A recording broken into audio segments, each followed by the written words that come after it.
What is stronger, blood or lies? For 10 seasons, Okafor buried his grief. But one stormy night, a barefoot boy came with words that split his world. Your daughter lives. The battle for truth had begun. The rains fell heavy on Umuahia land that night. The red soil turned to rivers, palm fronds bowed, and thunder cracked like the talking drums of the gods. In his obi sat Okafor, a man of wealth and respect, but whose heart had been hollow for 10 years.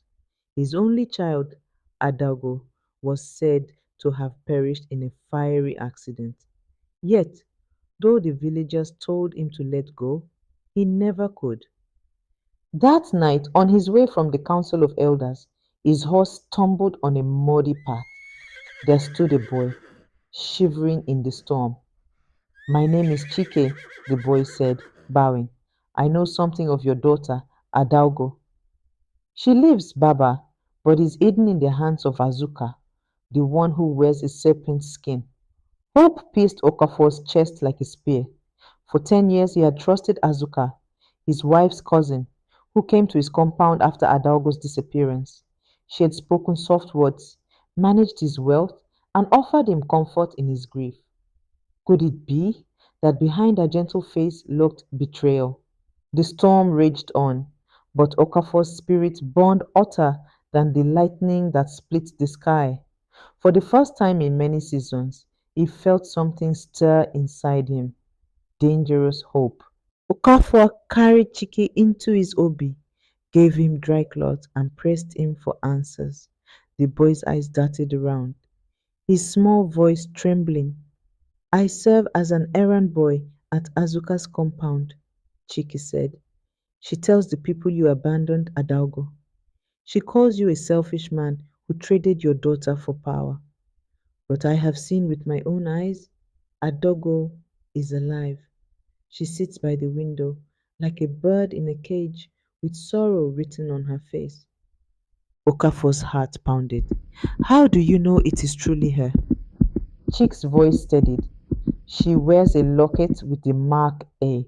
She hums a lullaby of the moon, the one only mothers sing to their daughters, and she bears a scar upon her wrist from falling as a child. At those words, Okafor's chest heaved. The boy spoke truth. His daughter lived, stolen and poisoned by Azuka's lies. Okafor went to seek Amama Ozo, an elder woman known for her sight that reached beyond shadows. She lived at the edge of the village, where kola trees whispered to the spirits. When she heard his tale, she shook her head. Azuka is cunning. She wears beauty like a mask, but her tongue drips with poison. If you go with only your anger, she will swallow you whole. You must gather wisdom, patience, and strong allies. Okafor clenched his staff. Then help me, Mama Ozo. I will face storms, spirits, even death, but I will not leave my daughter in the serpent's den. The seer nodded. Then prepare. The path will be long and the shadows will test you. Guided by Chike, Okafor and Mema also crept to Azuka's compound on a moonless night. The mansion loomed like a fortress, tall walls, iron gates, guards patrolling with spears. Through a slit in the bushes, Okafor saw her. Adaugo, grown into a graceful maiden, sat by the lamplight, reading by the window. The sight nearly broke him.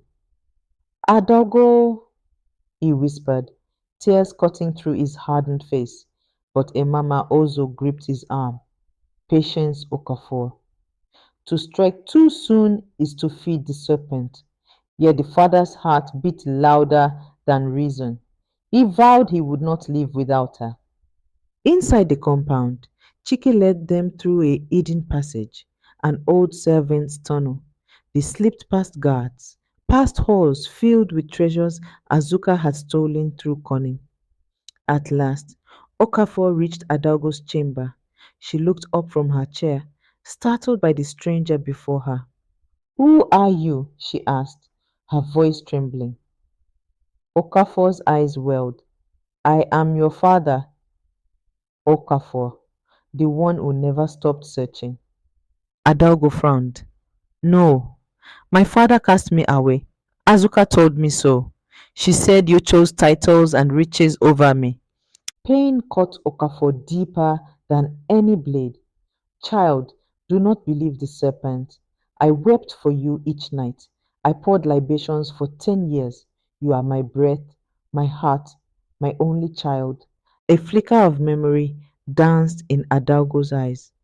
The sound of a deep laugh, the warmth of strong hands lifting her high, a lullaby carried on the wind. Her lips trembled, but before truth could take root, the doors burst open. Azuka swept in, flanked by guards. So the mighty Okafor crawls into my house, she hissed. Do you think the gods would hand your daughter back so easily? She is mine now, shaped by my hand, fed by my lies. You may have sired her, but I own her heart. The chamber erupted. Azuka's guards surged forward, but Alma Ozo was quicker. From the fold of her wrapper, she scattered sacred powder that blinded their eyes like smoke. Chike, small and fast, darted between their legs, tripping them and striking where they least expected. Okafor, though not young, fought with the strength of a father who had been robbed for too long. He seized the star from one of the guards and swung it with fury. Adaugo, come! He cried, grasping her hand. For a brief heartbeat, she moved with him. Her eyes, clouded by Azuka's lies, began to clear. But Azuka shrieked like a viper. She lunged forward, snatching Adaugo's other hand. She is mine, Azuka hissed. Adaugo screamed, pulled between the arms of truth and deceit. Thunder cracked outside, shaking the very walls. In the chaos, more guards poured in. Overwhelmed, Okafor and his companions were forced back. Emma also dragged him through a broken window, but Adaugo was pulled once more into Azuka's grip. Okafor's cry tore through the storm. Adaugo! Okafor awoke the next morning with wounds on his body and heavier wounds in his soul. He sat in silence, staring at the earth. Oma also placed Kola before him. Do not break Okafor. Azuka's serpent power thrives on despair. If you give up, she wins. But I touched my daughter. Okafor wept. I held her hand, and still I lost her. Emma Ozo's eyes glowed like embers. The struggle is not ended. Azuka thinks she has won, but the spirits have revealed to me that Adaugo's heart is not fully hers. There is still truth buried inside her. And truth, like yam tendrils, always finds its way to the light. Chike clenched his fist. Baba, let me guide you again. I know every secret path of her compound.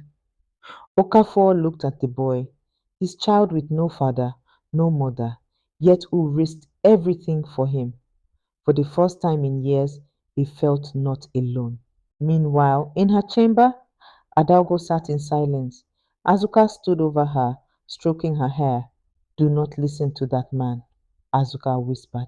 He is a ghost, a greedy spirit who sold you for cowries and land.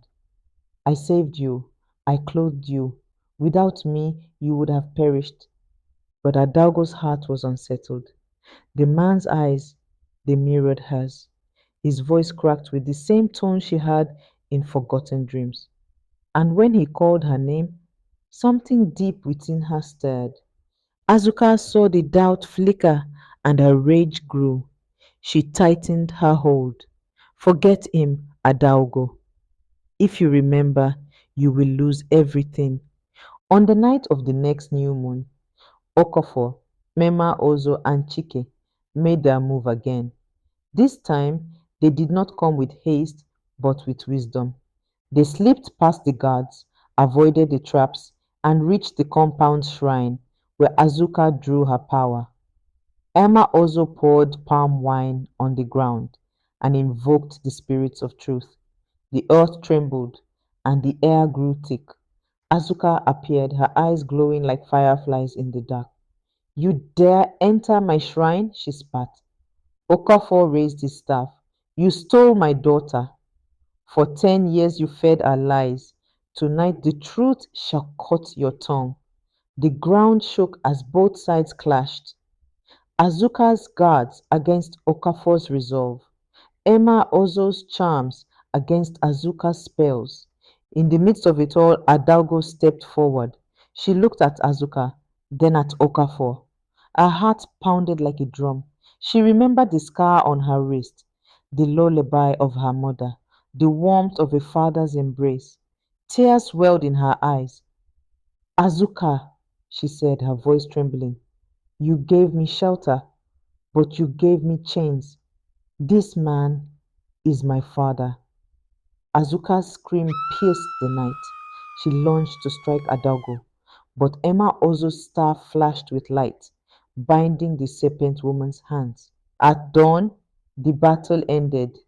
Azuka was dragged before the council of elders, her tongue spewing venom, but her power broken. She was cast out, her name cursed in the village songs. Okafor held Adaugo at last. She leaned into his chest, but her eyes carried scars. Father, I know you never abandoned me. Yet the years are gone. The lies she fed me cannot be erased in a day. Okafor wept, but Amma also placed her hand on his shoulder. Healing is not the work of one night. It is like a tree. It grows slowly, but it grows strong. From that day, Adaugo remained in her father's compound. She spoke less, thought deeply, and learned the ways of truth and falsehood. Chike was adopted into the family, his courage rewarded, and Okafor, though scarred, smiled again, for the child it thought lost had returned, but the griots still sing. When the serpent creeps into the homestead, it does not only steal goats, it poisons hearts. Yet truth, no matter how long buried, will one day rise and break the chains of lies. If you stayed up till this point, you have done well, and we would appreciate it if you click on the like button, share and subscribe to this channel to help us grow, and also get you notified when more interesting stories come on board.